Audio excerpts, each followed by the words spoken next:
Salam sejahtera Malaysia. Selamat pagi tuan-tuan dan puan-puan. Denyut nadi suara rakyat bergema di channel ini. Okey. Selamat Hari Raya. Hari ini saya pakai baju baju tradisi suku kaum Rungus. Nak pergi beraya sambil keamatan. Kita keluarga Malaysia. Jadi keluarga Malaysia akan saling menghormati, toleransi, saling memahami, saling juga bersatu hati. Dan kita tetap keluarga Malaysia.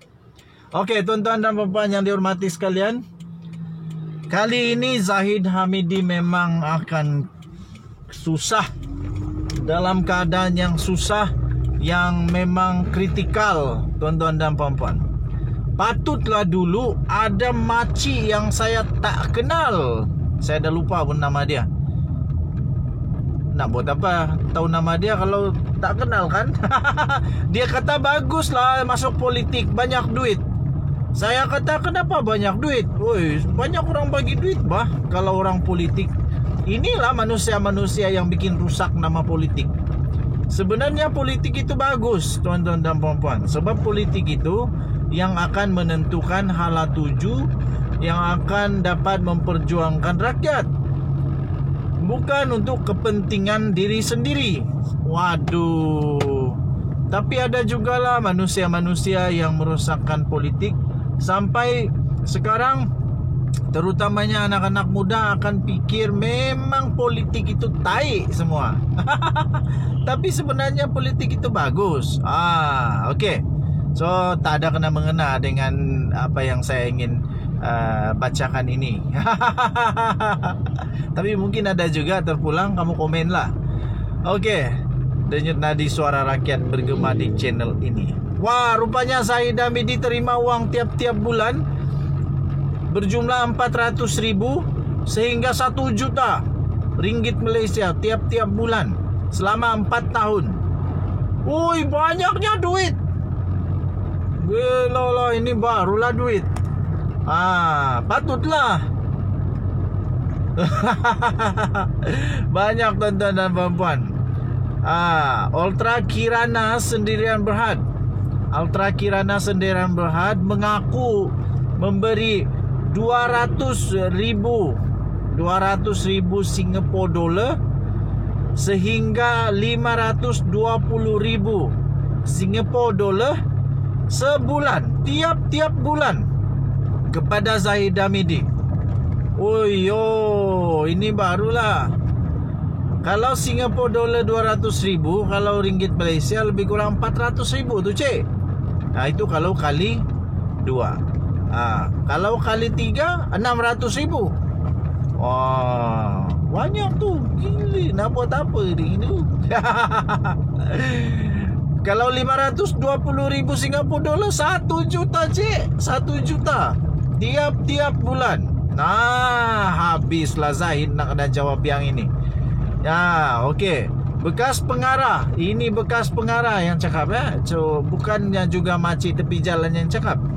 Tapi bekas pengarah Ultra Kirana Sendirian Berhad mengesahkan di Mahkamah Tinggi di Shah Alam bahawa syarikatnya menghantar wang tunai. Woi, takkan itu pun fitnah juga. Kalau fitnah, Zahid kenalah saman orang ini. Tapi kalau tak fitnah, jawablah di mahkamah bahawa syarikatnya menghantar wang tunai. Entah kenapa dia hantar wang tunai. Mungkin nak ada apa teknik penyembunyian ke apakah, tak tahulah kan. Tapi kenapa pakai wang tunai dan banyak pula tu. Wang tunai setiap bulan dalam dolar Singapura kepada bekas Timbalan Perdana Menteri Datuk Seri Ahmad Zahid Hamidi dari 2014 sehingga 2018 berhubung kontrak sistem visa luar negara VLN. Aduh, banyak tu. Harry Lee Wui Kun berkata, bayaran kepada Zahid Hamidi bermula pada akhir tahun 2014 dan dengan bayaran sebanyak 200,000 Singapore dollar atau lebih kurang 400,000 sehingga 500,000 ringgit Malaysia setiap bulan. Kemudian meningkat, pandai meningkat juga, meningkat kepada 520,000 Singapore dollar atau lebih kurang 1 ke 1,5 juta ringgit Malaysia setiap bulan pada tahun 2017. Katanya di mahkamah, cik, makcik, tuan-tuan, yang ini di mahkamah dia cakap ya, bukan di Facebook, bukan admin Facebook yang tulis. Ini mahkamah. Bayaran Singapore dollar 200,000 Singapore dollar bermula pada hujung tahun 2014 dan berterusan sehingga pertengahan 2015 katanya. Dalam tempoh itu kami ada pergi ke rumah beliau, iaitu Ahmad Zahid.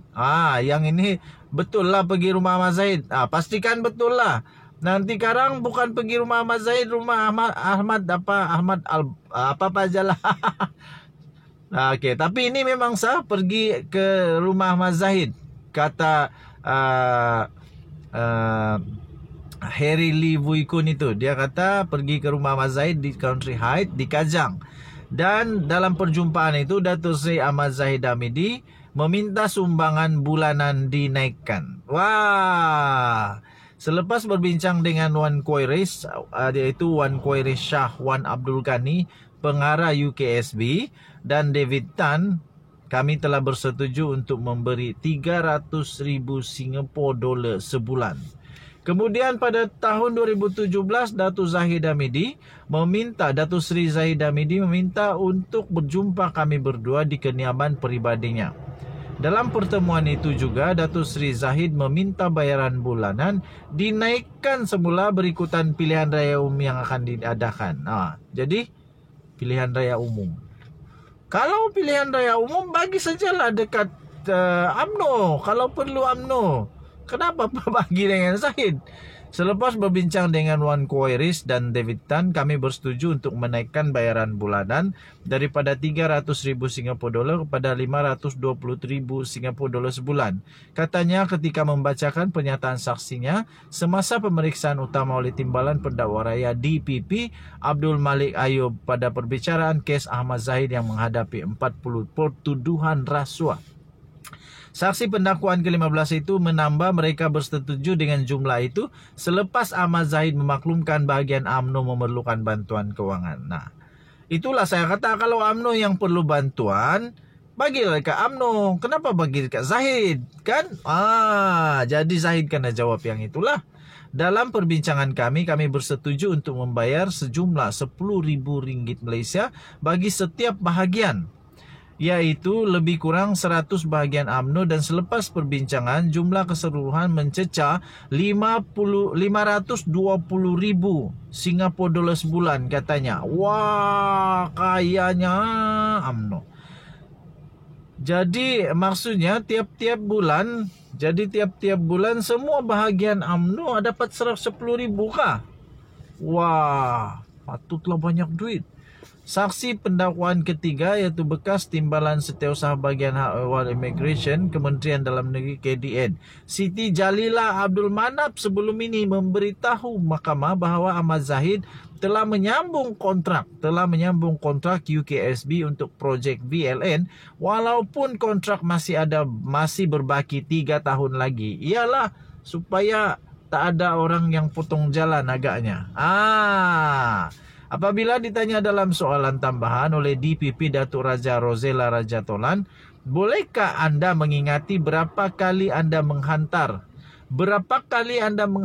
wang tunai dari 2014 hingga 2018? Beliau berkata, proses itu 70% dilakukan oleh dia katanya. 40 kali dalam tempoh 4 tahun. 40 kali. Ya, banyaknya. Okey, so Datuk Seri Ahmad Zahid Hamidi memang Bekakai lah kali ini menjawab semua ini. Oke, so kita doakan juga lah. Saya tetap berpendirian keputusan mahkamah adalah yang paling tepat. Oke, so kamu boleh komen. Denyut nadi suara rakyat bergema di channel ini. Jangan lupa tekan butang subscribe, like dan share. Kita jumpa lagi. Bye bye.